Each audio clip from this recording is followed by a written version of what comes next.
Never seen a smile so big on my little old lady's face until I tell her I'm going fishing all weekend. Pack up all of my bait and I make plans for 7:45 and I swing around, pick up my date for the weekend. Some reason she seems to please when I'm leaving. There's something I'm missing when I'm gone fishing. When I'm gone fishing. When I'm gone fishing.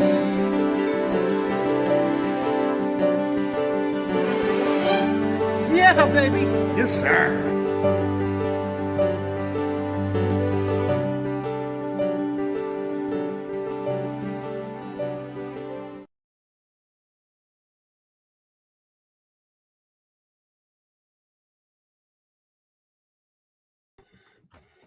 And a happy Thanksgiving to all who are here with us tonight, who are going to be joining us at a later time.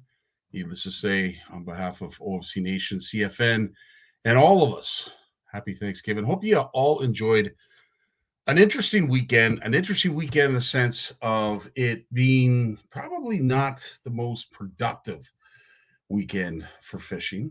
Perhaps maybe it was for you. I did see some videos where folks were hooking into some beautiful walleye out on Lake Huron, which was always nice to see. But what kind of weekend did you have? Was it productive? Did that cold front, did the wind do anything to you? Because I will say that our two guests on tonight, Big Jim and Jay, they're going to be joining us shortly. We had an interesting take. We had a different take. So if you had a productive weekend of fishing, good on you. Us, not so much. Not so much, but we'll get into it. Tony, happy Thanksgiving to you, buddy. Jeremy as well. Always nice to see you two as you always join us, and big supporters of CFN and everything we're doing here. Stephen, nice to see you as well. Fernando's in the house. Happy Thanksgiving to you and your family. Dean Howard, same to you likewise as well. Hope everybody's having a great Thanksgiving weekend. Of course, Corey, you do not celebrate yours until next month, but needless to say, let's be Canadian for a day. Corey, happy Thanksgiving from all of us. Jay, as I said, is back stage awaiting what is going to be question period. We're basically, as Jay said, we're going to do our best to try and teach as opposed to show by example. So we will get to all of your questions. This will be a great episode, actually. If you have a bunch of questions, by all means, fire away. Adrian, nice to see you. Sparkus is in the house. Always a pleasure to see you. Erica, you actually remind me of something that we did last week. So let's get to that. Of course, thanks to all who join us each and every Monday. We truly love you and can't thank you enough for the support in everything that we do. And we're going to do our best to try and give back. We did this last Monday, and unfortunately I got busy at work, so I wasn't able to post it and keep up with it. But to be honest with you, there were only 5 answers in our live. So I want to thank Jeremy, Fernando, Eve, and Joe Vitani, who were watching last week. Of those 4 guests, one of them unfortunately joined us, Lloyd, at Camp McIntosh. So unfortunately, Lloyd, you're not eligible, as are none of us who went to Camp McIntosh. But as it is right now, of the 4 that are eligible, there's only one that is close to being right. Yeah, I said that right. There is only one that is close to being right. So 20 and a quarter inch smallie out of Camp McIntosh, right where the French River flows into Georgian Bay.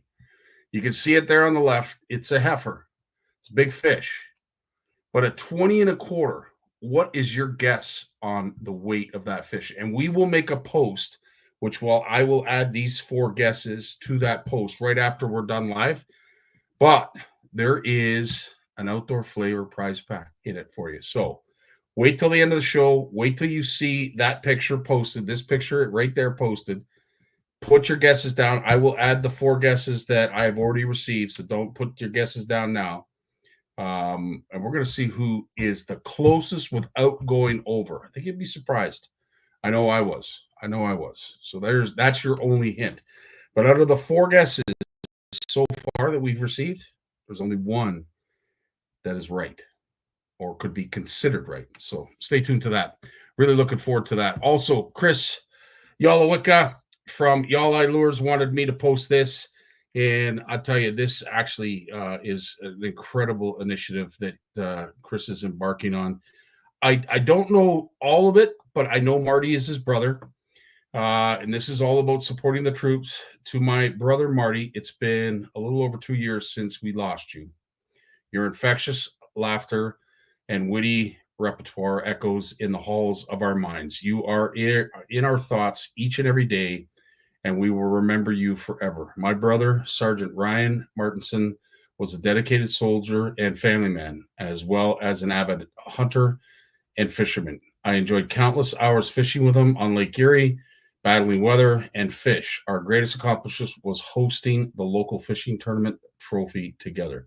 Our family wanted to create a memorial to commemorate Ryan's life and 2 of his loves, the regiment and the outdoors. As a tribute to Ryan, on his 50th birthday, I introduced to you all Marty's Marauder. And that is the bait there.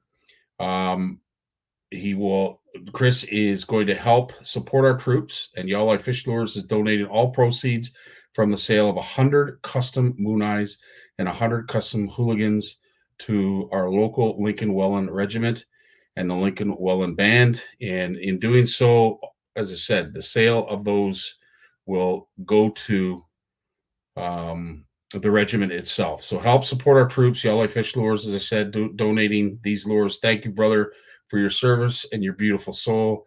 Non nobis sed patria. I hope I said that wrong. Non nobis sed patria translated means not for us, but for our country. And if you want to know more, go over to yalleyefish.ca and shop online to find out more about this. But Chris, we will definitely post this in honor of your brother Marty, and of course, thank you to the entire family for your sacrifice and your service.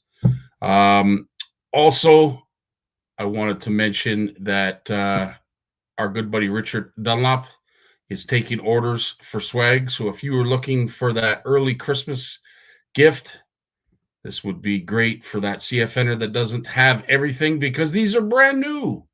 And Richard is feverishly awaiting your requests. So if you're looking for hats, you're looking for hoodies, it is the season. Please get on that as soon as you can. And we'd love to see you repping the CFN swag. We are going to be talking to Big Jim and Jay right after a few words from our sponsors. I also wanted to mention, of course, we wrapped up our Camp McIntosh OFC Nation retreat. So we'll be playing that throughout the week. I don't know if I've missed anything else. I'm sure I have. But without further ado, let's get to Jay and our good buddy, Jim. The fear of failure is failure itself. The world of science rewards the ones who are willing to try and fail. Because without the courage to embrace failure, ideas remain ideas. But with that courage to fail and to learn, ideas can change the world. When it comes to Canadian food, we've got your back with flavors like lemon pepper, beer batter, campfire barbecue, lemon pepper dill, garlic butter and chives, and crispy Cajun. We've got a mix for every meal. Whether you're serving East Coast shrimp, West Coast salmon, succulent walleye, chicken wings, or veggies, we've got you covered. Coat your food in outdoor flavors. Available online or at these fine retail. When he was born, he tried to reel in the umbilical cord. Bass named him as their personal best. His power pole came with a stripper. Forward-facing sonar uses him to find fish. Chuck Norris is his co-angler. He is the most interesting fisherman in the world. Stay fishing, my friends. Okay, so not only is he the most interesting fisherman in the world, he is also the most humble fisherman in the world right now. I don't think you have to go to that extreme, Jim, but it certainly paints the picture that you both and I enjoyed on the weekend. Well, that's been 25 years. Probably more since that happened to me. And it was really funny. I was telling a buddy of mine about it today, and he says, "How long did you fish for?" I said, "I don't know, 4 or 5 hours, seriously, probably fished for about 4. And he says, "Well, if you'd have fished all day, you would have caught one." He's trying to make me feel good. Well, as I said, Jim, we will get to that. We will discuss it, and we will put on our cotton gloves and make sure that we don't stroke or say the wrong thing to upset anybody. Because I just got a message there. I'm going to have to go soon because my psychiatrist is calling. He's going to fit me in tonight. All right. Well, you know what? Let's keep everybody in suspense, because at the end of the day, we are all anglers and we do all fish, and unfortunately not all the time does the fish cooperate. No. Jay, how did things go for you on the weekend? I noticed you got out, you hooked at least the target species. And I'll be honest, and this happens in the fall with me a lot. You're either on them or you're not. I think as fish start to group up in the fall. So I'm going to give shout out to my cameraman, Trevor, who didn't have as good a day as I had, but we fished for 5 or 6 hours, and really I got a couple fish in the first 5 hours, small ones. And it wasn't until the last hour that I got onto a good crankbait bite, and we were looking for a crankbait bite specifically. I'll tell everyone, we were in Hamilton, and Hamilton, a lot of folks would be like, Hamilton, what do you want to fish in Hamilton for? Good Lord. But honestly, once that Lake Ontario starts to cool down, that Hamilton Bay is a real magnet for fish, be it bass, walleye, and there's even steelhead and salmon running up into Coots Paradise, right? So you don't know what you're going to catch, and we worked hard all day, and it was tough. But in the fall, a lot of times fish are not in their usual places as those water temperatures drop. Now the water temperatures were still a little higher than I thought. Even Lake Ontario, which is really where we were, it was still 62, 63. I thought it'd be a little cooler. I thought we started hitting the high 50s, but no, even in that part of the world where Hamilton Harbor is connected to Lake Ontario with a big opening, it's still still warm. The water was still dirty, guys. It was still a little dirty I know in the summer they had some record algae blooms, and I'll tell you right now, this was the winner right here. I cut that off before the show, so I got the fluorocarbon on there, and Trevor was using crankbaits too, but that bigger profile, it's a 70 millimeter one, it's got a rattle in it. That bigger profile just seemed to get the ticket for what we were doing, and I think because the water was dirty. And that bigger profile and that bright color really helped. In the harbor, I usually throw a lot more I like throwing a lot more shad colors, like this guy. Mm-hmm. But yeah, that yellow color is not one I usually throw, and that's what they wanted. And it was fast. I got 3 fish in 45 minutes, and that was the biggest one. I got one about 17 inches, about 3 pounds, and I got one about 2 pounds, and all in a small area. So we fished a whole lot of water, but those fish were in tight to one area. So that big one, I was sitting at about 15 feet, and I was throwing that bait up into about 3 feet of water. And all the fish I was catching was the same thing. You throw it up into 3 feet, and now these things will dive. Like this bait will dive about 6 to 7 feet. So you got to keep your rod tip up.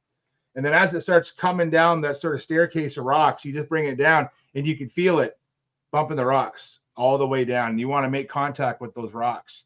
How important, Jay, was it when you made contact with those rocks? Were you getting bites almost immediately after?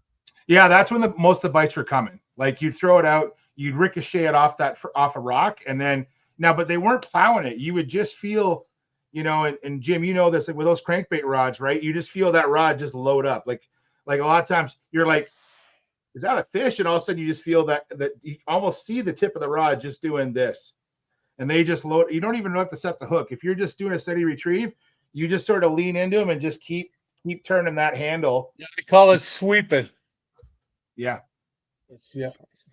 So Jay, thanks so much for going into great detail on how your day of fishing Jay, was. how big was the big fish, buddy? So it's funny. It was just over 19 inches. This goes back to Erica's fish. Oh, so what? It's hard to guess sometimes. 4 3/4? We dropped the scale on this fish. It was 4.8. I think Trevor will correct me. 4.86 or 4.85. Oh, nice. I got the peanut gallery. Like, it was a fat fish. Trevor's like, I think it's going to go 5, Dad. I'm like, I don't know if it's going to go 5. And the boy called it like 4. He's got a good eye, man. 4.86. That's a great picture too. Yeah. I did a good job. So, yeah, nice 100%. Fish. My great picture of the day was a pike. So, you know what? I'm going to say this. It was a pleasure to get out on the water. And every time that I get, every chance, every opportunity I get to spend with this man, I truly treasure. And this, even though it was a trying day, we worked our arses off. I was probably just as tired as you, Jim. By the end of it, by the time I got home, I was wiped. I pretty much went straight to bed. But the wind, eh? It definitely was the wind. 100% it was the wind. But nonetheless, we had a lot of fun and a little video together for us. Fishing with Big Jim. Now, of course, this was the infamous question going out in the day. Guess who the net man was? Jay, I don't know where you were, but where we were, the leaves are turning. Oh, and what a kaleidoscope of colors. Absolutely. Well, where we were, the smokestacks were billowing smoke in Hamilton. So you guys... You look at this lake, you would think it was really deep. Most of that lake is like 10, 12 feet. I personally think he caught that just to make me not feel so bad. Yeah. A Scotty fish. Yeah, this baby. This is what Jim did. Nicely done, Jim. Yeah, Jim did this for me. He caught that little dink just to say, you know what, Scotty? You're not the only one catching dinks. And then this doubled over.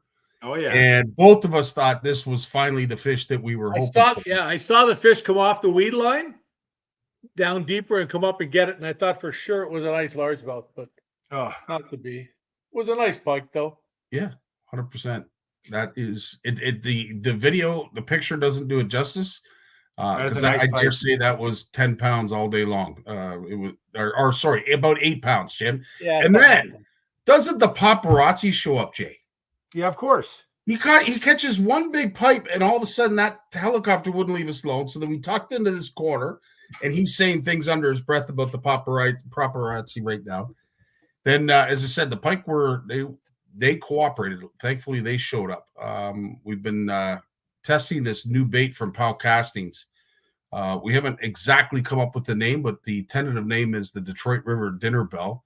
Nice. And I will say for toothy critters, pike love them. Absolutely love them. It's funny you mentioned paparazzi because we had a guy following us around in a kayak. He wasn't fishing. He was literally just filming us fishing on Saturday. Really? He's like, hey, can I film you guys fishing? I'm a YouTuber. We're like, all right.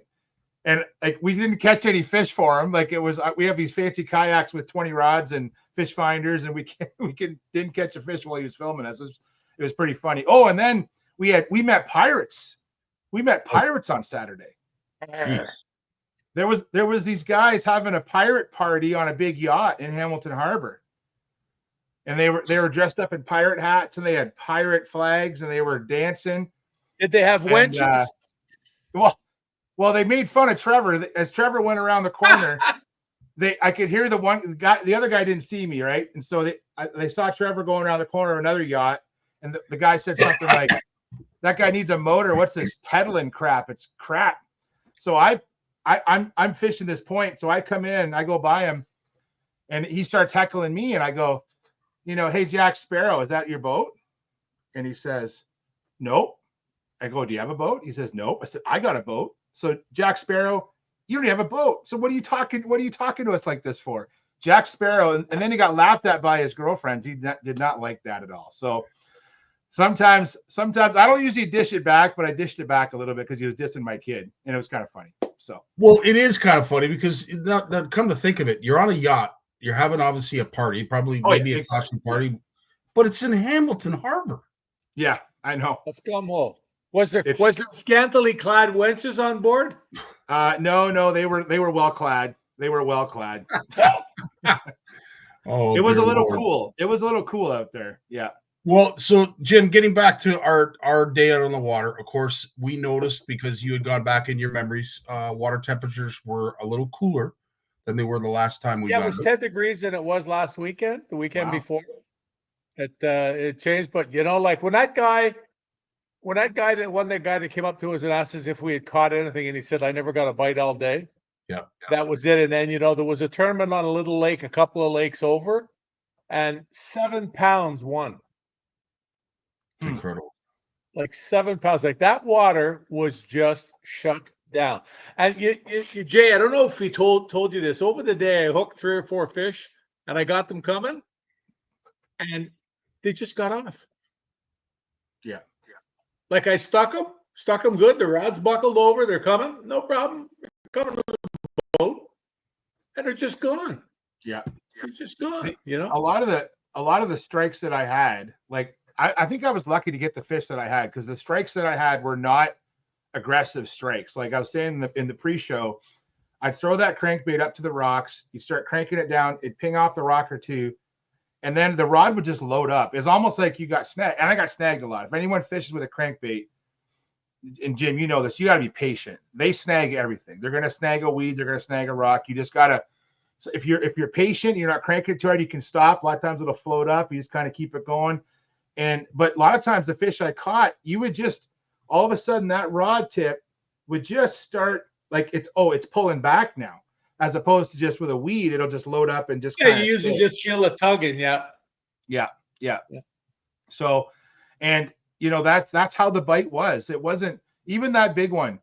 Like as soon as it hit, it just started to wallow in the spot. It didn't aggressively take it. It was well hooked. It had both hooks in its mouth. Like it chewed that bait, but it just sat there. It just kind of wallowed around. Like wasn't a vicious strike at all. Very, very slow strike. Like the times that I've been out this year, I've caught. I always start off at this time of the year with a rattle bait or a square bill. Yeah, and you can see that. That's just from this year.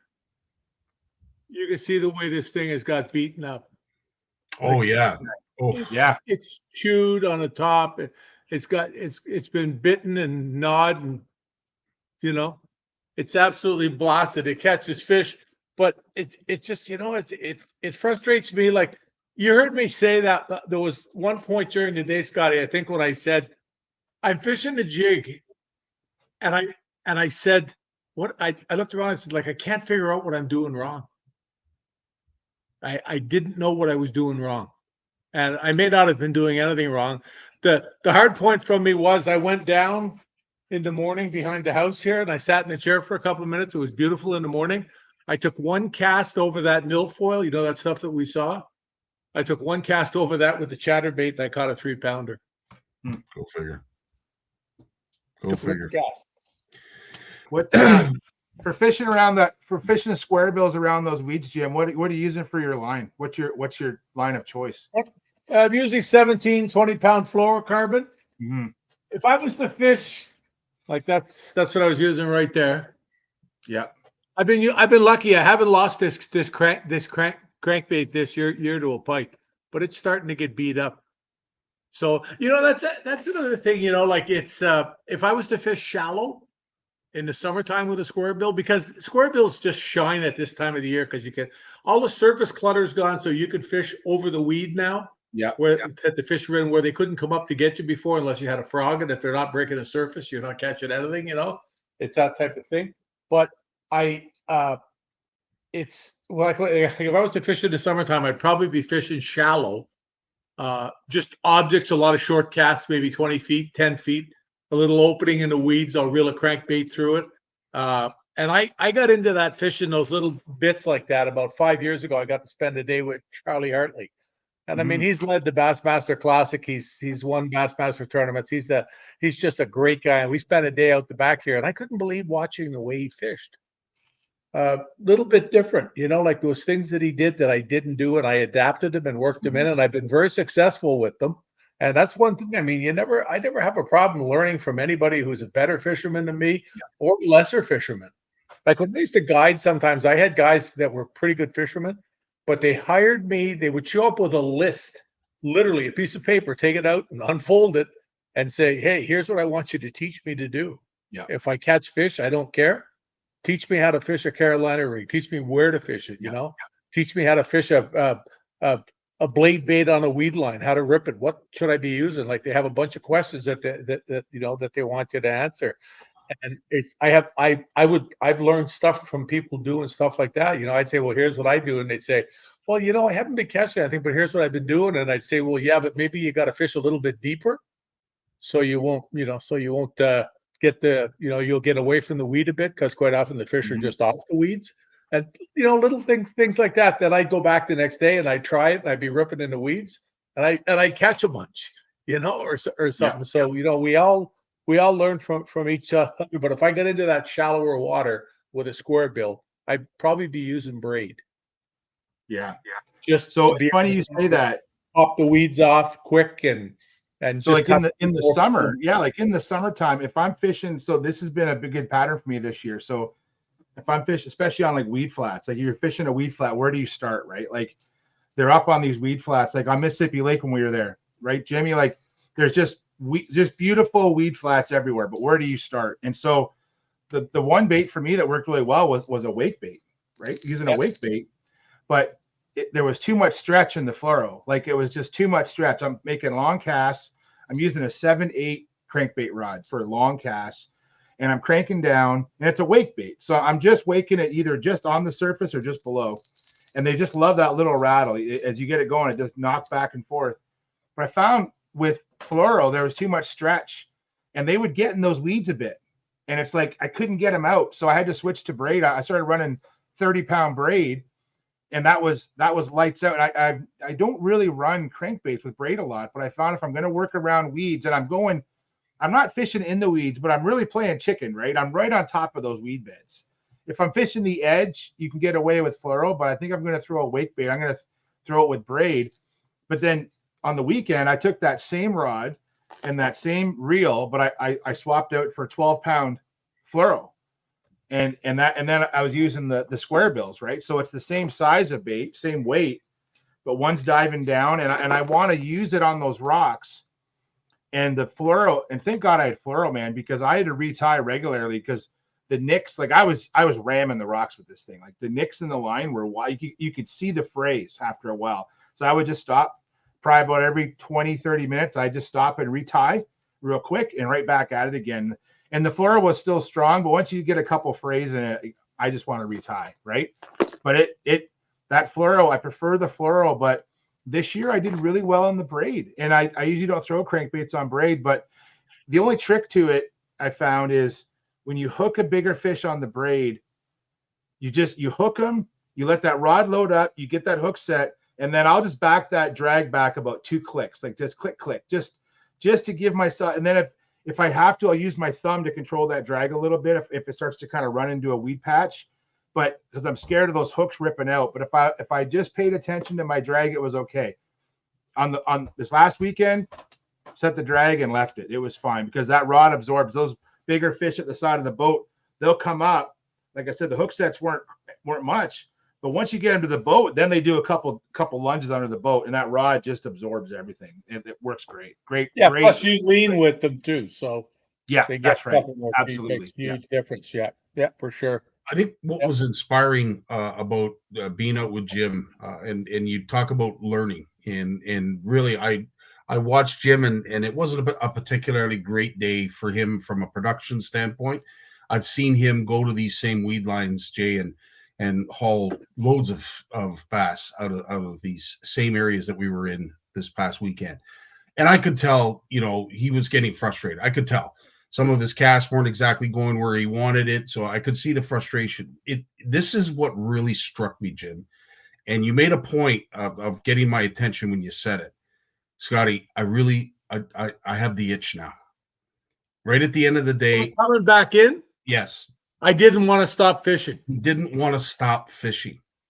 So as bad of a day as it was inspiring him. It was pushing him forward to fish more so that he could better himself. This is what I'm talking about that I don't have. I just don't have it. This is why Most people don't, Scotty. Yeah, I don't have Most it. people don't. I was quite content with the day we had. I understand, Jim, Jay, even someone of your prowess, your abilities, your skill set, you're driven. There's that drive. And I saw it. It was inspiring. And Jim's a 70-year-old man. And, as I said, he's caught more fish than I can ever dream of. But to see him struggle, but also to see his reaction after that struggle, truly was something that was a takeaway for me. And That's why I had to go down the back in the morning. Yeah. Yeah. And then, like I said, I took one cast. So 100% of my casts that day, I caught a 3-pounder. So let that be a lesson to everybody. It doesn't matter how many trophies you polish at the end of your day.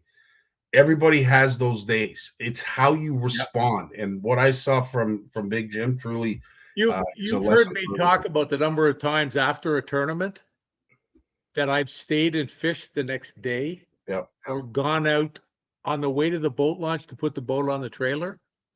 I would call Rocky and say, hey, leave the truck, get in the boat at the dock. And we would have to go back. Sometimes I remember once we went up way up in the back of Perry Sound from Penetang to go to a patch of reeds to fish for 2 hours because I just had to go fish. And we went and we absolutely hammered them. We came back in the dark with the lights on the boat, kind of not sure where we were. This was before GPS and being able to follow the line back, Yeah. We were coming back in the dark. It was a dark night too. It was cloudy, but things like that. And then there was a time on the Big Rito when I had a patch of fish in one of those weed beds, like the one where I showed you all the squiggles around on the, it's so funny to see the one. I forgot to take a picture of it too. I will when I go out. There's a straight line coming to the weed bed, and then it's all like this, all over, and then it's a straight line going away when I went on to fish the next spot, But there was a weed bed that we had in the Big Rito that I found, and the first day we weighed like 25 pounds off it for 6 fish, and we caught them. There was still boats leaving Rito Ferry, and we had to fish in the live well and had left the spot. That type of fishing, probably 10 pitches each. And we had to fish. And the second day we couldn't get those fish to bite. And I mean, there was a pile of them there because I mean, there was just a pile of them. And so we went there, which 1,000 yards from the boat launch. And we went there in the afternoon. Oh, I didn't go with Rocky. I went with Tammy. I was going back to the boat launch. And I said to her, I'm going to stop here. And she said, oh, it's beautiful out now because the wind had gone from being 3-foot waves to once calm. So I went up the front of the boat and I think I caught, 7 or 8 fish. But if I would have taken the best 6 out, I would have probably had 25 pounds, Wow. You knew the buggers were there. They were not going to bite. And they were literally, the weed line came along and there was 2 little pieces about 5 feet long that stuck out like 2 points. You could see it plain as day in the water, the 2 little glowing red milfoil spots, and they were in that little circle. It was really, really cool. And the jig didn't even get to the bottom the first time. It was 9 feet deep on the edge of that weed, and the jig sunk down about 6 feet. And I just saw the line just jump, and I caught it's what it is though. There's things like that, That's why they call it fishing, when the fish aren't biting. Like I always go back to Ricky Clunn. I don't know if it was the classic he was in, but 2 days in a row he didn't catch a fish. You were mentioning that. How does Ricky Clunn not? Big Jim didn't catch a fish, big deal. Sure. How does Ricky Clunn not catch a fish? Like, yeah. So as I said, I think it was a takeaway for me just to see the drive. And Jay, I know you have it. I know Trevor has it, and most anglers, perhaps, or even in the audience, have it as well. I just don't, and I'm enamored.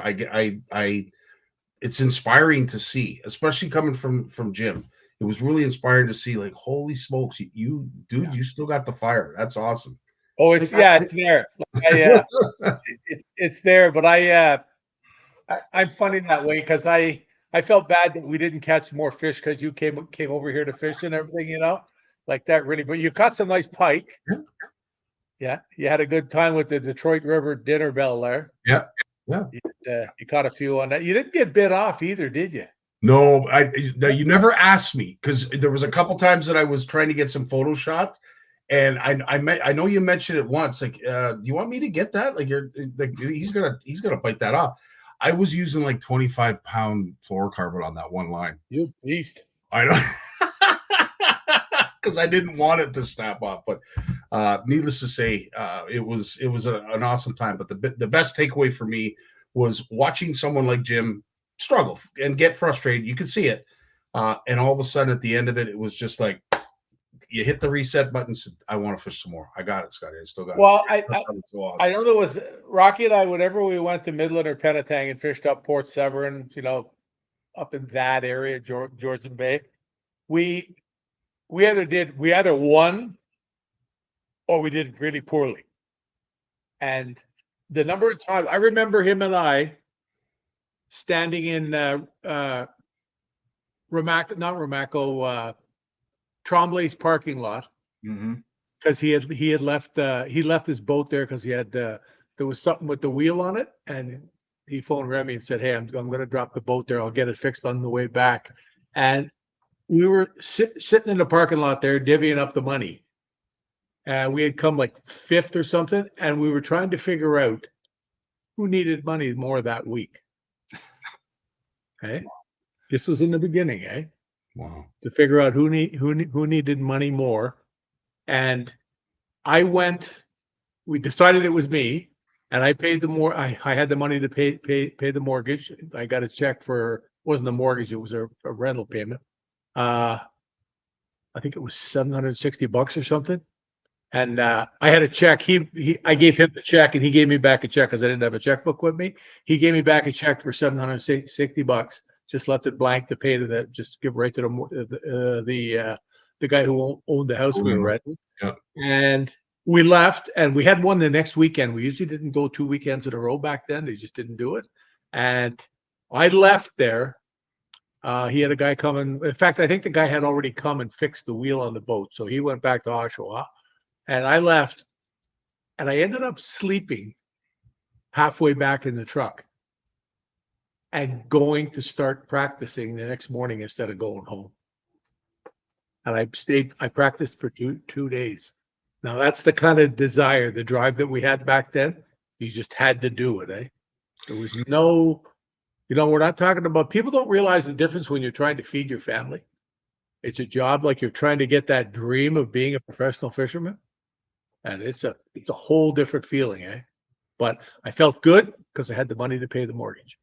It's awesome. That Cool kind story. of stuff. Cool story. That's why, like today, we're here with all the kids here and everything else. I got pretty close to the Valium dispenser yesterday. It was very, very close. I was sitting in front of it with the hammer to break the glass. It was close. Those 4 kids, boy, did they fight the Jennifers. They just all day. But yeah, no, it was priceless. And then of course you inject the other 3, and it's I'm not kidding. It's like watching a fire burning out of control, and then somebody throws a pail of gas on it. Wow. Like they just good times. And they're all sugared to hell, like, because of Grandma buys them lots of candy for Thanksgiving. Yep. Oh, that's awesome. Right on. But yeah, as I said, I certainly got firsthand witness to that passion that you speak of, Jim. The NOWT anglers, they're no different. They have that same drive. They're fishing on the way back from tournaments at different lakes just because I see it. It truly is inspiring for those of us who do enjoy and love fishing. Trust me, I love to fish, but there is a next level. There's that element that I just don't have, and I see it in both you two, and it's inspiring. Yeah, it's Scotty. It's interesting. Like we went to Hamilton on Saturday. I haven't fished Hamilton Harbor in 3 years, maybe 4 years since I fished there. And when I go to places like that I haven't been to for a while, I try not to fish off memory too much. I try to just, okay, I just want to go. I'm just going to look at the map and look at my charts and look at the water temperature when I put the boat in. Okay, what's the water temp and what's the wind direction, and let's go. And I try to not to fish off of memory, and that's hard. That's really hard to do. But I find that if I fish off memory too much, it really hurts me. Now, if I'm fishing familiar water, let's say we had it basically as a coin flip. Do you want to go fish? I said, Trevor, Inner Bay at Long Point for largemouth or Hamilton Harbor for mixed bag. And he chose Hamilton Harbor. But, if we would have gone to Inner Bay at Long Point, it would have been, it probably still would have been a bit of a learning curve because we don't fish out there a ton in October. We're getting to that sort of that bookend time of year, right, for kayaks where water temps in the 60s. It's not dangerous to be out there, but definitely it's what hurts is this time of year is the wind. It just makes you an inefficient angler. Even in a boat, wind hurts you. If you're fighting that wind, unless you really know the water you're fishing and that spot on the spot, it's hard to adjust. It's hard to adjust sometimes. But I do find that, keeping a good mindset the whole day is hard. And I try and teach Trevor that, but I have to remind myself of that too, that if you're not ready for that next bite, you're going to miss that next bite. And then you're going to be even more annoyed with yourself. I'm going to borrow Jim's box. I wear that to work tomorrow. You know what I mean? And it's hard when you fish for 5 or 6 hours. And I think a lot of folks, we want them to know this, that Scotty, when we're out there, just because we post pictures of big fish doesn't mean we're always catching them. I'll go hours without catching a lot of fish. And then you just get on that pattern, you figure out that pattern, and it's just go for 20, 30 minutes or maybe for an hour, and then that's it. Or you might get on them early and then that bite dies because the wind changed, the sun changed. A big pattern I fish in the summer is shade lines. You fish a lake, the shade line for cruising fish is a great pattern. I like on that works here. Yeah, it works here big time. On lakes I don't know well, I'll fish that shade line. I'll look at a shoreline, and I'll look at a shoreline and be like, okay, sun's coming up in the east. This shoreline is going to be shaded in the morning. So guys will ask me, why are you going down that shore? Because it's shaded. I'm going to stay out of the shade line. I'm casting into the shade line. I could be throwing a crankbait, could be throwing a swim jig, could be throwing a wacky rig. Doesn't matter. I'm fishing that shade line. And as I go along that shade line, I might find some docks. I might find a point.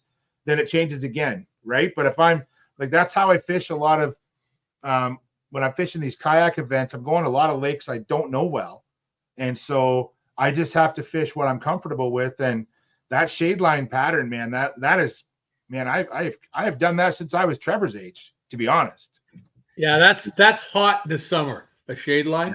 Yeah. That's hot. The afternoon, and you get that shade line where this time of the year, I wouldn't be looking for a shade line. No, agreed. How many times did I go to a rock face? Yep. I kept fishing. There's all these rock faces out here, although the water's only 10 feet deep. There's cliffs that are 30, 40 feet high. And there's all the boulders at the bottom of them. The stuff that's fallen off the top is down below. There's milfoil in it. And in the afternoon, the heat gets on it. And it just, the heat is held in by the rocks. And if there isn't a lot of wind, I wouldn't doubt that the water going to the next day may even be a little warmer there in the morning than the surface of the rest of the lake, because it's got the heat's coming back out of the rock at night. Yeah. And if you get rock that's just underneath the surface too, it's it's true. Like in the spring, I'll fish the opposite. Like I'll fish the sunny shoreline because it's going to warm up quicker. Like especially when I'm going crappie fishing in the spring, I want to fish the sunny spots. They get like that north side of the lake gets most of the sun, but not just the north side. It's like the western side of the lake gets that east sun. It's hitting that sun all day, you know, and then it can change, and that you can get fish on the other side. But if I'm not going to fish the whole 14 hours of the day or 15 hours of the day, so I'm going to take advantage of that. And if it's on the cooler times, or if it's in the cool time of the year, I might fish those sunny spots as opposed to a shade spot, right? So you got to look at your water temperature. And I think in the fall, Jim, your point there, in the fall, when it's cooler, some of those sunny spots could be gold, right? Those fish are up sunning themselves. 100%. Yeah. Oh yeah, no, they get in there too, and the water's just a little bit warmer. Plus, they're great spots to feed.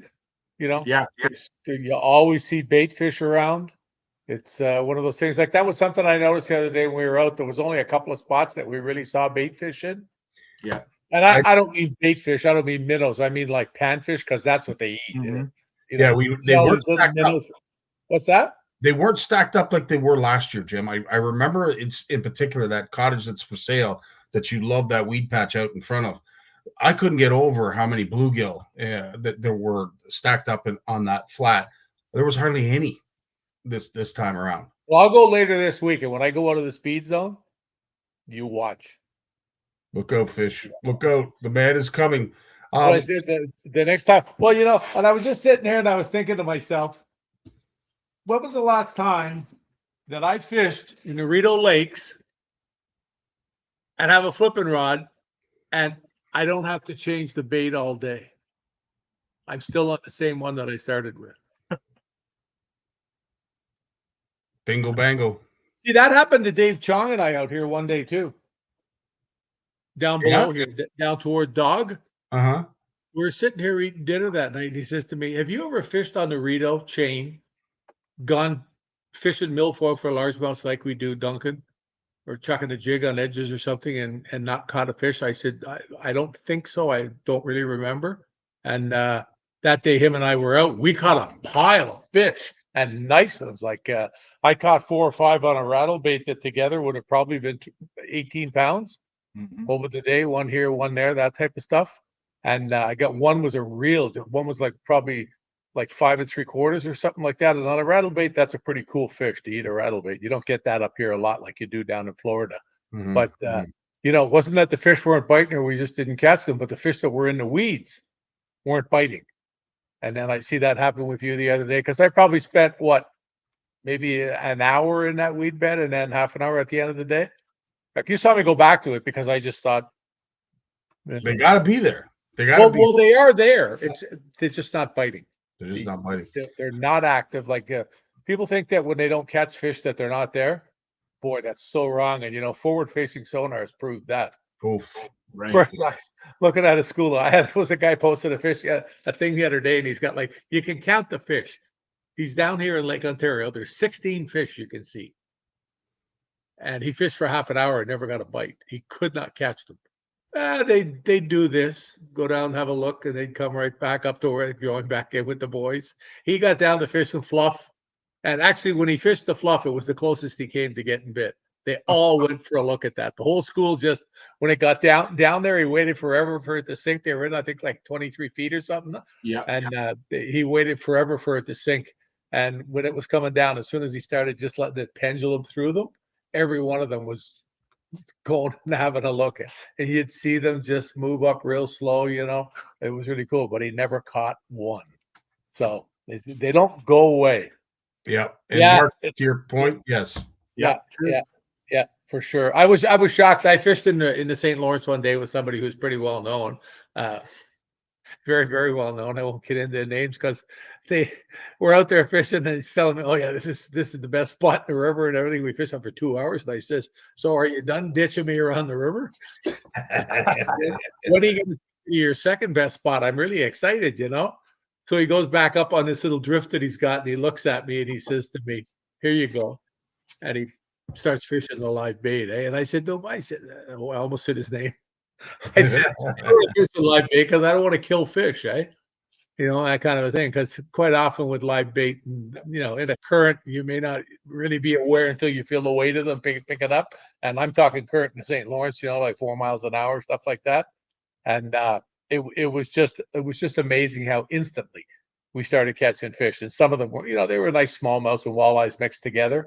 And the walleyes were not big; they were like 3 pounds, but there was lots of them, and they're fun. And in amongst those were like 19, 20-inch smallmouths, as the St. Lawrence is full of them. They were in there, I kept going back with the lure, and couldn't get I caught the walleyes out of tubes, but I couldn't get the smallmouths. Would not touch the tubes. You put a big chub down, about a 5-inch chub, on a live bait rig. Yeah. As soon as it got to the bottom. One thing too, I noticed. I got 2 of my pike this way. I started at Camp McIntosh using this kind of technique, and it's not really a technique. It's just open your freaking eyes. But you'd see bait fish that would breach and scatter. Whether you cast into a certain area or not, all of a sudden you'd see bait fish that would just all of a sudden jump up in the air and scatter. I would cast back to that same area, and I couldn't see the fish. I'd be lying if I said that I was sight casting them. But just because you would see that, and I will say the most production I've had is with you, Jim, casting back to that area where I saw. Well, that's a dream if you're a bass fisherman. Yeah. You see all the panfish or bait blow out of the water. Yeah. Because you know something came to get them. I mean, that's what I see in the evening out here in the back. Like you've heard me talk to that point, sometimes. guys. What's that? On the weekend, we had the same thing, but it wasn't the bait; it was the birds. That's what tipped us off to the one area. So, like, we don't fish a lot of big water like that often, and so, we're sitting out there, we're struggling, and I was with Trevor, and I looked over our shoulder, and in the distance, there's seagulls everywhere. It's Hamilton Harbor, there's seagulls everywhere, but there was one area where they were constantly hitting the water, like looking for something, and you'd see one go down and grab something, and I'm like, I said to Trevor, and it was along the wind-blown shore. Like the wind was picking up. And I said, look at those seagulls, man. They're over there. And it's something like, you always hear about follow the birds. The only time I've actually followed birds is usually when I'm fishing like Main Lake, Lake Erie, Niagara River, like big water. Like we fish a lot of smaller lakes too. You don't see birds. You might see a kingfisher here and there, but they're not going to tip you off. But when you see a flock of seagulls doing something, or it could be a group of cormorants, or it could be a flock of terns. Like it paid off for us, and it didn't give us the exact spot, but it gave us like the zone, and we were so far away. We had to it was a big move for us. Like in the kayaks, like, we got to go. We're going way over there, like a couple of kilometers away, and it paid off. But it was the birds that tipped us off to make that move. It was the birds that day. Yeah, I've never been a bird guy. No. I see it happen. That's a thing that seems like you said, it happens more on the Great Lakes and stuff like that. I'll tell you a story. I think it might have been Skeet Reese. I heard this story, and I don't know if I told you or not, Jimmy. You heard this story. It's about birds. So when he was young guy, when he was fishing in the out west, like Lake Havasu and these places, they'd follow the birds. Well, I think it was him. I'm pretty sure it was him. I don't want to incriminate Skeet if it wasn't, but they would have to throw the other guys off. They would have a loaf of bread underneath of the console of the boat. No. As they're going down the lake, the partner would be throwing bread into the lake, and the birds would come to throw off the other competitors. Like, I heard this on a podcast, true story, and it was out west. And I'm like, that is dirty pool, man. That is such dirty pool. Now, I didn't see anyone throwing bread around Hamilton Harbor on Saturday, but I thought of that podcast story that I heard. I'd be making sandwiches, not throwing it. Right? That's right. Have you ever heard of somebody doing that, Jim? That's a first for me. I haven't heard that. I've heard a guy. I told you about the time with Rocky with the frogs. Yeah. Showing him the bass in his pad bed, how many there was, and I caught a whole bunch of live frogs at the hotel in the swamp in the back. And we went out the next morning, and I said, meet me there before we go our own ways to practice. But watch this. And I'm throwing leopard frogs in the pads, and the frog would hit the pad, and there'd be a little bit of movement, and then he'd start to swim or something, and the whole pad bed would just go like this. They were all there had to be like 25 fish in it, eh? And we went there on the first day. We loaded it. It was just nuts. It was just crazy, eh? But that was, we like I found that with a plastic frog, like like a regular frog, but to go, you can practice with live frogs. Just throwing them into pad beds. It's really good. In the comments there, Scotty Sparkus he follows cormorants around like out on St. Clair. Yeah, right. I think this time of year again in fall, everywhere is not good. But if you look at these signs, where the bait fish are gathering, where the birds are gathering, like you got to find those gathering points, and sometimes it can take time to find them. But if you take the time to watch those signs, I'm getting all like existential on it. You're like, you got to watch the signs, man. Get around and but let's be honest, like sometimes you're so focused. Yes. Sometimes you got to just sit back and look around and be like, okay, things aren't going the way I want. How can I change this up? What can I do that makes sense? From all the things I've read, all the people I talk to, like just like you guys, I get just as much out of talking shop with someone as I would rather just sometimes watch guys fish as opposed to me fishing, because I'm not learning. If I'm fishing, it's always me. I'm not learning. That's why I love, Jim, I love talking shop with you about I love hearing how you do something different than I do. And I'm not saying what you do is wrong. I like to hear your reasons why. I love that stuff, man. I eat that up. And I find that no one's wrong. If they've caught fish on it, they're not wrong. It may not be something I want to do, but I love to hear their reasons why. And if you can be open-minded, you can turn a slow day into a better day. Maybe not a great day, but you can salvage a day by being a little open-minded. But at the same time, sometimes the stubborn Hungarian comes out and I'm just going in skunked. I came out skunked, I'm going in skunked, and that's the end of it, right? So that's hilarious. Yeah. All right, I got to ask both of you. We both experienced cold front. What is more detrimental to the bite? A cold front that passes in the spring or a cold front that passes in the fall? Whoa. So I'm going to tell you an answer that someone told me a long time ago, Will Wegman. And Will and I had this discussion about cold front, like fronts through the year, okay? So in the summer, you'll get fronts, and this stuck with me for Will probably told me this 20 years ago at a qualifier. In the summer, we tend to get 2 to 4 days of stable weather, and then we get a thunderstorm, and then a cold front, and then you get high skies and all that. In the fall, the fronts happen more frequently, and so the fish almost get used to it more. They're not as switched off when you get that high pressure come through, because so if you think of it like a curve, you get high pressure and it's stable. And especially on that second and third day, the fishing is usually really good. And then it's really good right before the next front. And then the fishing kind of drops off again. Whereas in the fall, it's 1 or 2 days and then it drops off again. 1 or 2 days, it drops off again. So I think that in the spring, the cold fronts are worse because they especially if it's really cold, they don't want that cold water. They're trying to warm up. They're all trying to spawn. Everything, pretty much all the species in Southern Ontario, and I include it's all of Ontario. Everything's a spring spawner except for basically some of our trout and salmon and our Cisco. Everything's a spring spawner. And so they want that warm. So I think that the spring cold fronts are really hard. The summer is okay because we get the long periods of stable, but in the fall, I don't think it matters so much because the fronts just come and go. And those fish they just kind of get used to it. And Will told me that years ago, and I've seen that now. A lot of my fall fishing experience is typically with smallmouth on Erie and big water. And that's what I've experienced with them. Smallmouth are moody.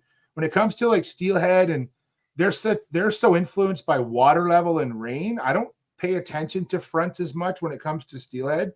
I think the bite, if I did, probably might help me, but I do find that they're more influenced by water level as opposed to high pressure systems. But I think in the fall, and it doesn't matter the fish, muskie, walleye, bass, all our popular game fish, I feel that the fronts are so regular that it doesn't really impact them that much. Interesting, because I did ask Jim when we were out. We all know that cold fronts have a negative effect on the bite. But when do we know when to start fishing for them? When do we know that bite is going to turn back on? And obviously, wind direction has a key play in that. But in my experience, I agree, Jay, that those spring cold fronts, because those fish are starting to adapt to that warmer water, they get an immediate shock, or at least a more detrimental shock, when those temperatures drop back again, as they're trying to get their freak on and reproduce and Lord knows what else. But in the fall, it doesn't seem to last as long either as it does in the spring. Well, the fish, for the most part, if you're on a good spot, like Jim, like some of your classic weed areas, as long as the weed's there, that can be a problem. But if the weed's there and they're just not on it, they're not, the bite's not on, they're probably still there. We just haven't figured out the puzzle yet. And sometimes you fish that all day and you still never figure out the puzzle. And that's what keeps us going back, right, guys? Like when we got back to the ramp on Saturday, and we're loading up, and it's dark now, and the street lights are on, and I looked at Trevor and I go, I bet you want to come back here, don't you? He's like, oh yeah, I want another shot at these fish. Like he doesn't, like some people will be like, I don't want to ever come back here again. Yep. But his answer is no, I want a shot. I've seen them now, and I want a shot at them again. And I think that's how a lot of us are, is because you see the success of others and you're like, I didn't crack the code. What's the code? I need to figure that out. Oh, great point. Great point. Now, Jim, obviously with everything that we saw or didn't see this weekend, we are going to be witnesses to a lot of the fall talk in the new episode of Just Fishing that has just come out. Honored to see this on display yet again and available on social media. That is our beloved Bobbo on the front cover, holding up some beautiful fallbacks. Those are gorgeous, gorgeous smallies. I love the way Tammy did the fall down the side here. Yeah, that's brilliant. Absolutely brilliant. She did that at the last minute too. She spent 2 hours at her desk, hour and a half to get that to look right. Wow. Still got it. She does. Still got it. Yeah. Like there's nothing. Everything is in there that's far back. And go back to that bit about the cold fronts. I think it's most of the year I would attribute it to a little bit of, I would work depth into it. Mm-hmm. I know in the middle of the summer, if you've got fishing pads and it's 85 degrees and you get up in the morning and it's 60, you're in big trouble. You're in big trouble. If you want to catch them, you got to fish real slow. And that's why you'll always hear guys at tournaments when there's been a cold front say, oh, if I would have got to fish till 4 o'clock, I would have won. Because when the sun starts beating in the afternoon again, they get going. Meanwhile, you're out in 15 feet of water in deep milfoil. I don't think the fish even know it, that hardly the thing's changed. Because whenever we caught good fish on big cold fronts, like really pounded them, it's come out of deep water or late in the day, really shallow. That's the sun beaten. They just, just like, I think that works any time of the year. Obviously, the shallow water with the sun beaten, it'll work. Of course, after the temperature gets low enough period that they just don't use the shallows anymore. Yeah. Because sun beaten on the shore in 42-degree water, it ain't gonna work here. No, and that pretty much happens when the lake flips, right? Like when the turnover happens, when shallow and deep are the same temperature, basically. I find that shallow bite, that they might still be shallow, but for the most part, I find that a lot of the fish that I'm chasing, at least places that I go to, those fish kind of just vacate those shallows. They might go to the first drop, the weed edge, what have you, but they kind of just slide out of those shallows and that's usually around, depends on the lake and time of year and wind and stuff, but that's usually around 50, 55 degrees, somewhere in there when that happens. So it doesn't happen like that. Back. Yeah. They go out, they come back, but when they come back, it's almost like they go 10 feet less toward the shallow water, and then they go a little deeper, not quite as shallow, even deeper. And they move out. And then it's like dipping your toes in a bathtub. Or in a pool. Yeah. I got to get in the pool, and eventually you're going to get right in. But it's like you're kind of like in and out, and it's and that's what happens with turnover. like if you get 3 days of good solid wind and the water's 55, that lake will flip like fast, even small lakes. But it's typically doesn't happen like that. It happens over like what I've experienced is like a week or two where it kind of slides back and forth around that, and then it finally just flips because you just get such a long string of cold nights and a bit of wind, and then that's it. The lake just flips over, and then those fish just aren't shallow much anymore. The only time I've seen them go real shallow in the fall is, and this is more from a work standpoint, like I'll share this information, like we'll still catch like nets full of shad up real shallow because those shad are moving real shallow because gizzard shad, if anyone's fished for muskies in St. Clair, you know you chase the shad up the Thames, right? And the Thames is not very deep. It's only a 3 meters deep, like at the most for the most of the river, but it's loaded with shad because that's the last warm water. The lake has cooled down, the shad have moved up into the river, and the muskies have followed. And it doesn't matter, like that's a muskie example, but the bass do the same thing. So do the walleye, and they follow those shad. So I still think there can be a bit of a shallow bite in like late into November because they're following bait. And even though they don't want to be that shallow, maybe they're hungry and there's food and they're going to go up there and still try. So agreed. And I will say this, I'm only speaking from my own observations, but, you know, with this being the season of migration, and I know a lot of folks would argue that spring is just as active as the fall is. With this migration, all these species are available. Not too many species, if I know of any, are shut down at this point. So to me, fall fishing is really what gets me going. I really enjoy fall fishing. And I know a lot of folks take the opinion that, well, the fish are a lot more active because they're putting the feed bags on. Jim has, exhausted that point at verbatim throughout all the years that we've been talking about this, that they feed all year long. But we just seem to catch them more frequently in the fall. And I don't know if it's because of the migration, if it's because of the changing patterns, or if they're just getting hungrier at that time of year. Highlight George's comment there. It kind of rings home with what I was just talking about. So there's been telemetry research in Algonquin Park that suggests that smallmouth have very different movements depending on whether the lake has pelagic prey or not. So we're talking ciscos versus pumpkin seeds, basically, right? Panfish versus ciscos and whitefish. And so their movement changes a lot depending on what they're feeding on and what the main forage in that lake is. And so it makes sense to me, you get into big lakes like even Big Rito, Stony Lake has a good cisco population. So you have these lakes that have a healthy panfish, but also has a good number of ciscos in it. And you could have smallmouth doing two different things at the same time, right? So, we talk about fall fishing being a bit of a puzzle, and fishing is a puzzle all the time, but we're talking about fall fishing tonight. That even adds more pieces to the puzzle. I like simple puzzles. Like I'm like a 10-piece or 20-piece puzzle. Heather likes those 500-piece puzzles. I don't like those puzzles. They take too long to do. So I like simple puzzles, but nothing like fish to make it complicated. Fish love making things more complicated than they should be. 100%. Like simple puzzles, like a weed line, like a wall and a deep diving crankbait.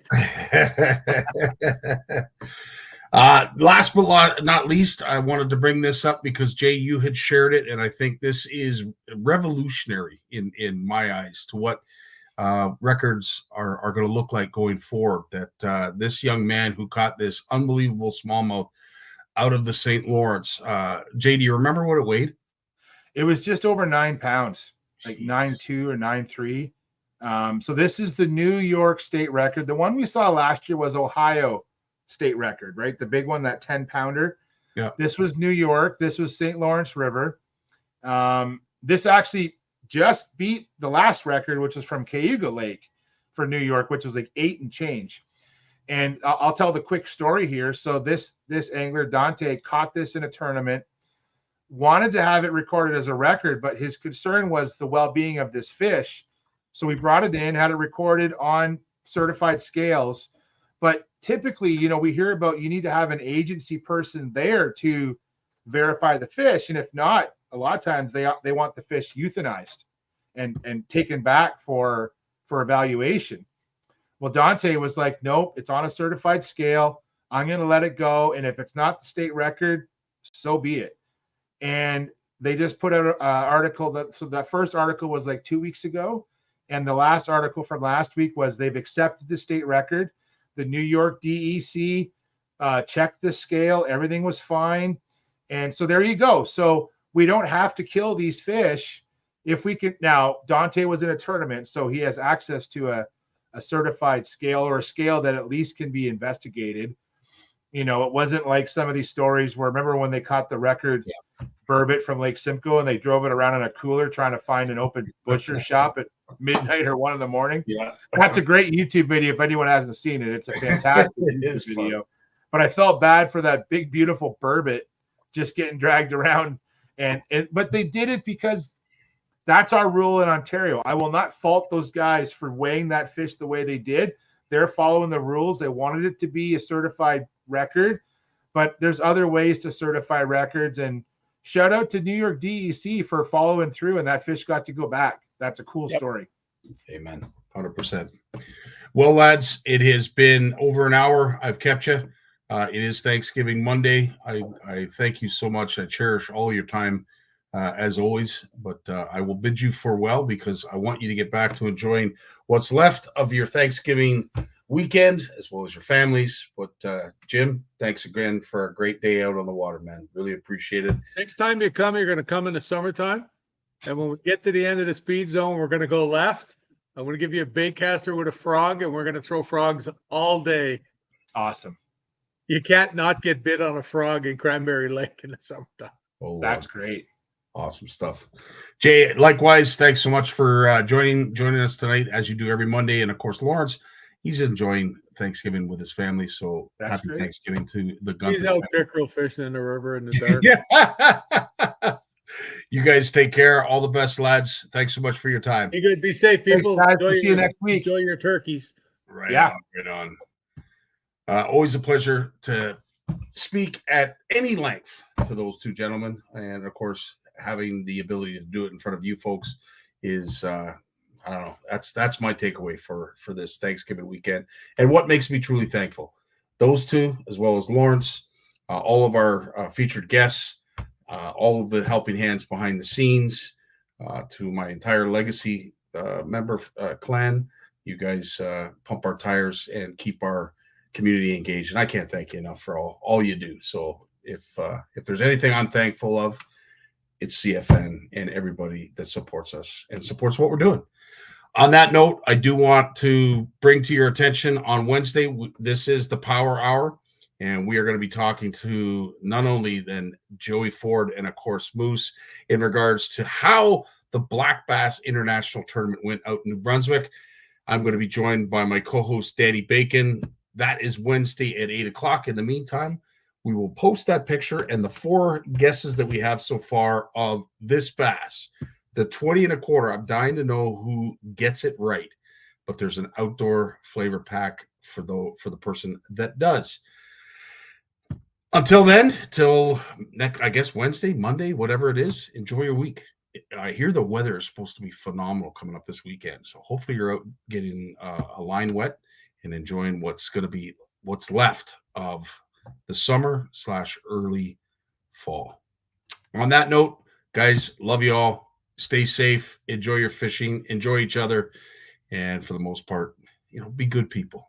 Just be good people. That's in this, with what's going on in the world, that's probably not the easiest thing to ask, but it needs to be asked more of more people. Just be good people, man. There's a lot of nonsense going on, so let's steer clear of that. Dave, take us away, bud. Peace. Well, as much as I hate to admit it, I guess we've run out of time. So I've enjoyed it, but I'm going to do something I haven't done since season 1. Turn out the lights, the party's over. They say that all good things must end.